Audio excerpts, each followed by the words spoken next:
Fala moçada, tudo certo? Preparados para mais uma aula de História Geral? Mais uma aula de História Antiga em que nós vamos continuar tratando das civilizações orientais. Hoje o tema da nossa aula são os fenícios. Preparados? Vamos contar história.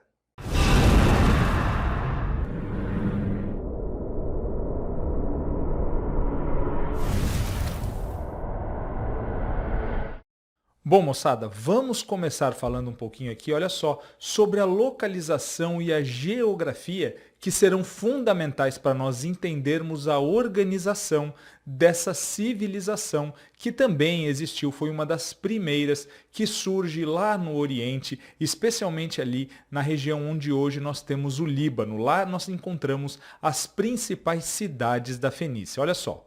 Os fenícios, então, eles se estabeleceram por volta do ano 3000 a.C., numa estreita faixa de terra. Onde essa faixa fica? Ela fica entre o mar Mediterrâneo e as montanhas do Líbano, ou seja, eles não tinham muito espaço justamente para o quê? Não tinham muito espaço para a agricultura, tá joia? Então, quando nós olhamos hoje ali no mapa, nós vemos o Líbano principalmente naquela área. Significa então que toda a civilização fenícia estava nessa área que está sendo mostrada? Não. Assim como os gregos, eles não constituíram um império e eles vão estabelecer colônia ao longo ali, né, das margens do mar Mediterrâneo, tanto no norte da África e também no sul da Europa. Olha só. Então, quando a gente fala aqui, né, olha só, dica salvadora para nós entendermos o que é que aconteceu com essa civilização. O comércio marítimo, então, para eles, não foi uma opção, mas a única alternativa que eles tinham. Nós falamos, eles ocupavam uma estreita faixa de terra, principalmente as principais cidades, as primeiras cidades que se formaram. Eles não podiam, portanto, contar com a produção local, com a produção agrícola e da pecuária para o sustento dessas populações.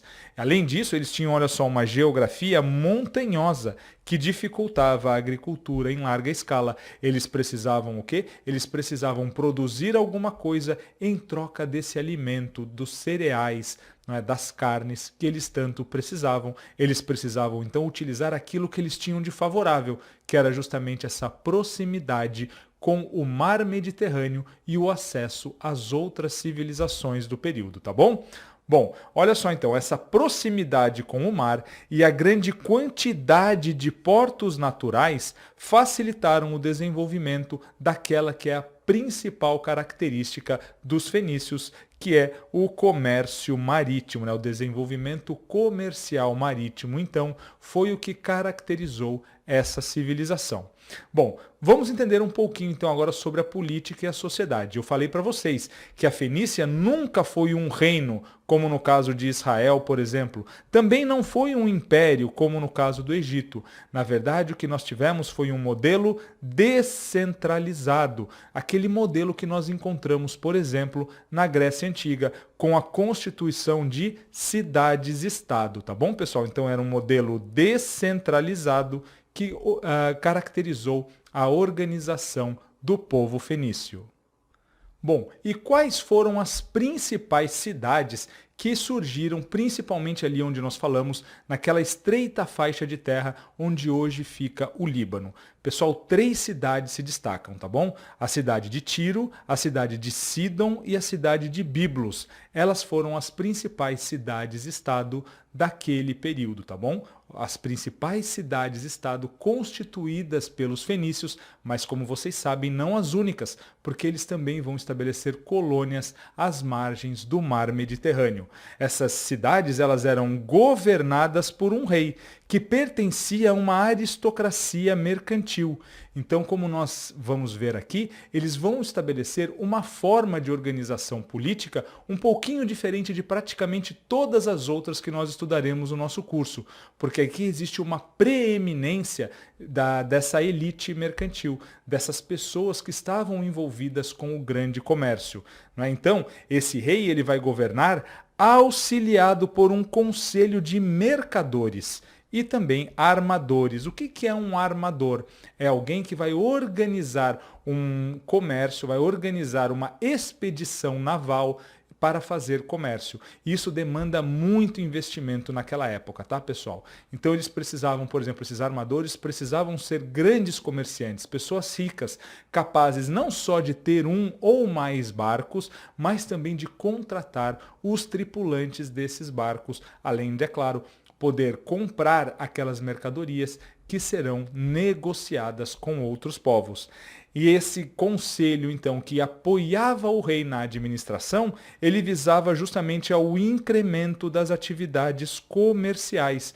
Então vejam que o comércio é, sem dúvida nenhuma, a principal característica dos fenícios. Eles dependiam do comércio para a própria sobrevivência. Então aquelas pessoas que estavam mais diretamente envolvidas nessa relação de trocas, essas pessoas governavam juntamente com o rei. E nós veremos que existe um nome para esse tipo de organização política. Esse modelo, então, de governo, ele ficou conhecido como talassocracia, tá bom? Cracia, vocês sabem que é governo, poder, e talassos é água. Então nós estamos falando aqui, é mar, desculpa. Nós estamos falando do governo dos mares. Aquelas pessoas, então, envolvidas diretamente no comércio marítimo eram as responsáveis pelo governo, pela organização política das cidades-estados fenícias. Galera, olha só. Então vamos entender como é que estão aqui estratificadas as diversas camadas dessa sociedade. Lá no topo da pirâmide social, nós temos, é claro, o rei e a própria aristocracia. Esse rei, como vocês sabem, ele normalmente vinha dessa elite de comerciantes e ele era apoiado por uma aristocracia também ligada ao comércio. Além deles, nós também temos que citar aqui os sacerdotes que também se encontram ali no topo da sociedade. Abaixo deles, nós teremos os comerciantes, militares, aquelas pessoas ali num extrato mais baixo, mais intermediário, mas que ainda não estão tão diretamente envolvidas, por exemplo, com a agricultura ou outras atividades de menor retorno financeiro. Então aqui nós temos uma camada média bastante importante também. E é abaixo desses comerciantes aqui que nós finalmente encontraremos os camponeses, aqueles que estavam diretamente envolvidos com a agricultura, que não era de larga escala pelas características geográficas dessas cidades, e também os artesãos. Eles foram exímios artesãos, né? Os fenícios aqui, como nós veremos ainda na sequência da nossa aula. E lá embaixo, na base da nossa pirâmide, nós teremos os escravos, que faziam todos os tipos de trabalho. Alguns deles trabalhavam nas profissões liberais, como ferreiros, ajudavam os artesãos, ajudavam na agricultura. Então, os escravos também compunham essa sociedade e estavam, né, no extrato mais baixo. Galerinha, olha só. Quando a gente fala na economia, nós temos sempre que lembrar de comércio marítimo. É isso que é o que vocês precisam levar para a prova de vocês, tá bom? Os fenícios, para vocês terem uma ideia, eles dominaram o Mediterrâneo, olha só, de 1400 a.C. até por volta de 600 a.C. Eles eram, de certo modo, um elo de ligação entre as várias civilizações que estavam ali às margens do Mediterrâneo. Nós podemos lembrar do Egito, da Grécia, da Pérsia, da Mesopotâmia. Então, todos esses povos, eles muitas vezes faziam um comércio que era intermediado pelos fenícios. Então, os fenícios compravam alguns materiais, algumas mercadorias de uma civilização e vendiam para outras. E, é claro, ganhando, né, nessa diferença, nessa troca, nesses fretes. Com isso, eles tinham uma importante indústria naval e dominaram o mar Mediterrâneo, olha só, por quase 1000 anos, tá joia? Eles transportavam, olha só, por exemplo, o estanho da Espanha, também bastante prata que saía da Espanha, o marfim e o ouro que vinham da África, o âmbar da região do Mar Negro, entre outras mercadorias.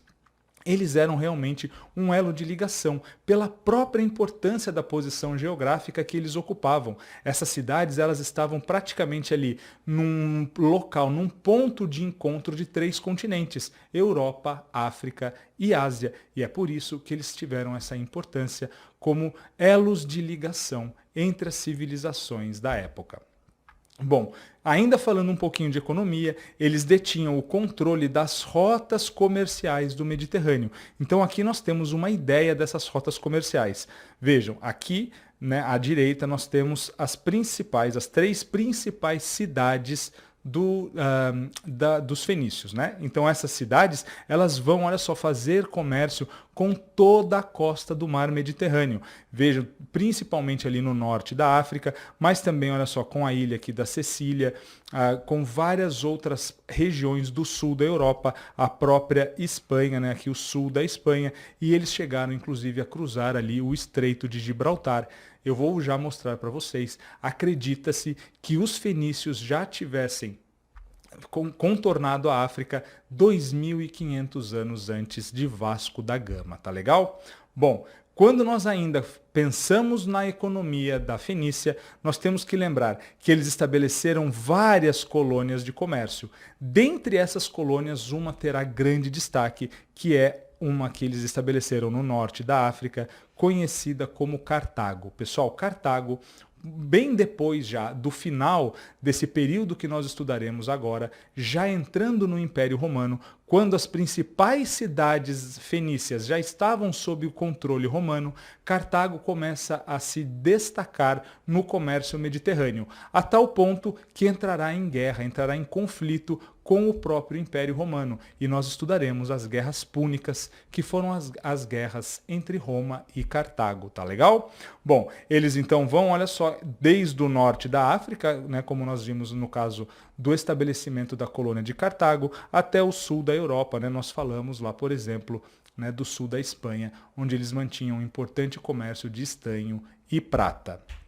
Bom, nós temos agora que tentar entender um dos principais produtos que eram comercializados pelos fenícios, um produto deles mesmos, que era aquilo que nós chamamos de púrpura tíria. Nada mais é do que um corante para tecidos, um corante que varia do vermelho ao roxo e justamente por isso ganhou esse nome. Tíria porque vem da cidade de Tiro, onde os principais comerciantes, os principais produtores dessa tintura, eles se localizavam. Então a púrpura tíria nada mais é do que esse corante que era muito importante na cidade do Tiro e que ganhou grande destaque no comércio da época. E era, claro, um produto praticamente exclusivo aqui dos fenícios.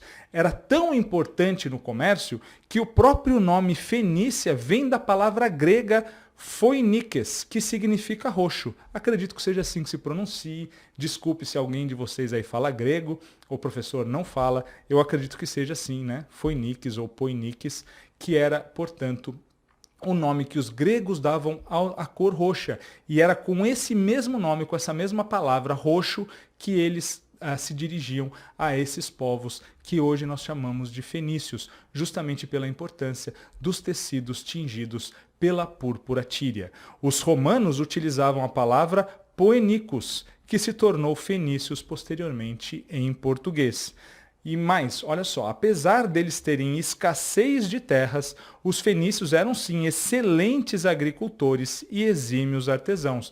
Então eles não tinham muita terra, eles não conseguiam produzir muito, mas eles sim produziam bem. Aquilo que eles faziam com excelência. Embora eles não se destaquem pela agricultura, eles também tinham agricultura. Mas é claro, pensou na nossa prova, falou de Fenícia, nós vamos lembrar sempre do comércio, nós vamos lembrar sempre cidades-estados independentes, não constituem um reino. Cada cidade tem o seu próprio rei, a sua própria elite comercial que vai controlar e, é claro, exercer o poder administrando cada uma dessas cidades. Vamos falar agora um pouquinho sobre a cultura e a religião dos fenícios. Então, apesar dessas cidades-estados, como nós falamos, serem independentes, elas apresentavam vários laços culturais, bem no mesmo estilo que nós veremos acontecerá com as cidades-estados gregas, tá legal? No caso da religião, por exemplo, os principais deuses eram Baal e Astarte. Então havia sim, às vezes, algumas diferenças, alguns deuses que eram mais cultuados numa cidade do que em outra, isso nós vimos também no Egito, mas é claro que havia também aqueles deuses que eram os principais, esses dois aqui, Baal e Astarte, eram eles nas cidades-estados fenícias. Bom, a arte deles, no entanto, era uma arte que foi muito influenciada pelas civilizações vizinhas. Por quê? Eles não eram povos comerciantes, o tempo todo em contato com outras civilizações, eles acabaram então absorvendo os movimentos artísticos dessas outras civilizações, justamente por conta desses contatos comerciais. Olha só, foram encontrados, sarcófagos similares aos egípcios, e aqui eu trouxe para vocês uma imagem de um sarcófago fenício, que muitas vezes até os estudiosos têm dificuldade de dizer se é fenício ou se é egípcio, tamanha similaridade. Além disso, olha só, construções parecidas com os edifícios gregos, tudo isso em cidades fenícias. Se nós falássemos também das estátuas, muitas estátuas que parecem ser gregas, que parecem ser egípcias, tudo isso em razão justamente desse contato com várias civilizações que acabou influenciando a arte dos fenícios, tá bom? Bom, quando a gente pensa então na religião, como nós falamos, ela era uma religião politeísta, com vários deuses, e antropomórfica. Os deuses tinham formas humanas, antropos, homem, morphos, forma. Então os deuses tinham formas humanas. Além disso, era comum o sacrifício humano. E por que eles utilizavam o sacrifício humano? Principalmente para agradar os deuses. Então, quando eles desejavam uma colheita melhor, quando eles achavam, por exemplo, que as condições climáticas, os fenômenos naturais, eram justamente um castigo dos deuses por alguma situação que possa ter acontecido, eles promoviam sacrifícios humanos, ou para obter o favor dos deuses, ou para aplacar a fúria desses deuses, tá joia? Olha só, como eles eram um povo navegador, eles absorviam várias características culturais dos povos da região, inclusive, como nós vimos ali no caso do embalsamamento dos corpos, E aqui nós temos uma imagem egípcia, do deus Anubis ajudando aqui na mumificação de um corpo. E nós também encontramos, olha só, destaque para a prática da mumificação. Nós também encontramos a prática da mumificação aqui nas cidades fenícias, olha só, que eles aprenderam com os egípcios, inclusive, em alguns casos, olha só, o embalsamamento, a mumificação de animais que os egípcios também faziam. Bom, o grande legado deles, o segundo principal, nós ainda veremos terá um mais importante, é o fato de que eles eram exímios navegadores e construtores de navios. Eles, olha só, como eu disse para vocês, realizaram a circunnavegação da África, ou seja, contornaram ali o sul da África cerca de 2.500 anos antes de Vasco da Gama encontrar o caminho para as Índias. Além disso, acredita-se que eles possam ter chegado até mesmo a Irlanda. Existe uma lenda urbana de que, inclusive, eles estiveram no Rio de Janeiro e que haveria inscrições fenícias na Pedra da Gávea. Isso ainda não é cientificamente comprovado. De todo modo, não há dúvida de que eles eram exímios navegadores e grandes construtores de navios. Inclusive, o birreme deles acabou servindo de protótipo para o trireme grego, que também terá bastante sucesso posteriormente. Agora, pessoal, olha só. Eles aperfeiçoaram a matemática e introduziram na Europa diversos conhecimentos, quando a gente pensa na astronomia, na medicina e na geografia. Agora, o principal legado dos fenícios, sem dúvida nenhuma, é algo que eu e você lidamos todos os dias. É algo que nós estamos utilizando aqui para fazer essa aula, que é justamente o alfabeto. Então, para facilitar as transações comerciais, eles criaram um alfabeto de 22 letras. E por que é que nós dizemos, então, que o primeiro alfabeto é o alfabeto fenício, se nós vimos, por exemplo, que os sumérios têm uma escrita anterior, os próprios egípcios já escreviam, mas eles não usavam algum tipo de alfabeto? Não, eles utilizavam muitas vezes ideogramas, que eram representações de palavras, representações de ideias. Então, no caso dos sumérios, acreditam-se que eles tinham de 350 a 500 caracteres para poder representar tudo aquilo que eles queriam. Se nós pensarmos nos hieroglifos dos egípcios, havia mais de 700 tipos diferentes de hieroglifos. Lembram-se que nós comentamos que para se tornar um escriba muitas vezes demandava até 12 anos de estudo, principalmente por conta da dificuldade da língua, ou seja, era uma língua que não tinha muita praticidade, era difícil de manipular, de utilizar e também de decifrar. Agora, olha só, eles aqui já trouxeram apenas 22 letras, com as quais eles eram capazes de formar todas as palavras. O grande problema, né, que ainda havia nesse alfabeto era a falta de vogais. Então eles utilizavam a mesma letra para todos os sons, né? Por exemplo, o C, o K, Q, Ki, né? Todas eram representadas pela mesma letra. Então isso poderia gerar alguma confusão e isso acabou posteriormente sendo sanado pelos gregos, né? Os gregos então têm contato com esse alfabeto e acabam aprimorando, adicionando as vogais. Posteriormente, os romanos também terão contato com esse alfabeto que veio da Fenícia, que foi transformado com o acréscimo das vogais pelos gregos, e aí os romanos finalmente criarão o alfabeto latino, que é esse que nós utilizamos hoje. Mas se vocês olharem aqui o alfabeto dos fenícios, vocês verão diversas letras similares às que nós já temos hoje, né? Olha só, por exemplo, o O, né? Bem parecido. Se nós olharmos aqui, a própria letra T, olha como é parecida, a letra Z. Então depois deem uma olhada, a letra L, a letra M, a letra K, muitas letras parecidas com aquelas que nós utilizamos até hoje. Depois deem uma olhada aí e vocês verão que na verdade o nosso alfabeto deriva, né, de maneira bem próxima do alfabeto fenício. Ele é, portanto, não é, a base do nosso atual alfabeto. Esse é, sem dúvida nenhuma, o principal legado dos fenícios para as civilizações atuais. Bom, como é que acontece então a decadência da Fenícia? Ela acaba do dia para a noite? Não. O que vai acontecer, pessoal, é justamente pelo fato deles habitarem uma região de passagem entre os 3 continentes, não é isso? A África, a Ásia e a Europa. As cidades fenícias mantiveram trocas culturais intensas com diferentes povos. Esse foi o lado positivo da localização geográfica. Acontece que, pelo mesmo motivo, olha só, por isso mesmo, eles também tornaram-se presa fácil dos grandes impérios da antiguidade. Então aqui eu trouxe para vocês só os principais, o Império Egípcio, o Persa, o Macedônico, todos eles em diferentes momentos dominaram a região onde se localizam as cidades fenícias. Mas além deles, nós podemos falar também dos assírios, nós podemos falar dos hititas, então vários outros povos que em diferentes momentos dominaram a região onde se localizavam as cidades da Fenícia, tá legal, galera?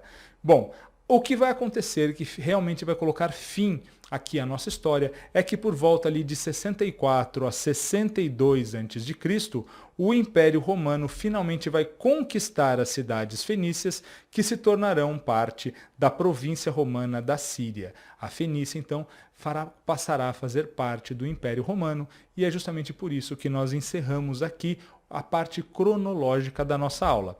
Antes de terminarmos, eu quero apenas trazer mais uma curiosidade para vocês, que é justamente a origem do nome Bíblia. Bom, existia, como eu disse para vocês, na Fenícia, uma cidade chamada Byblos. E por que essa cidade se chamava Byblos? Por conta, olha só, de um nome dado a essa cidade pelos gregos, em razão do comércio de papiros egípcios.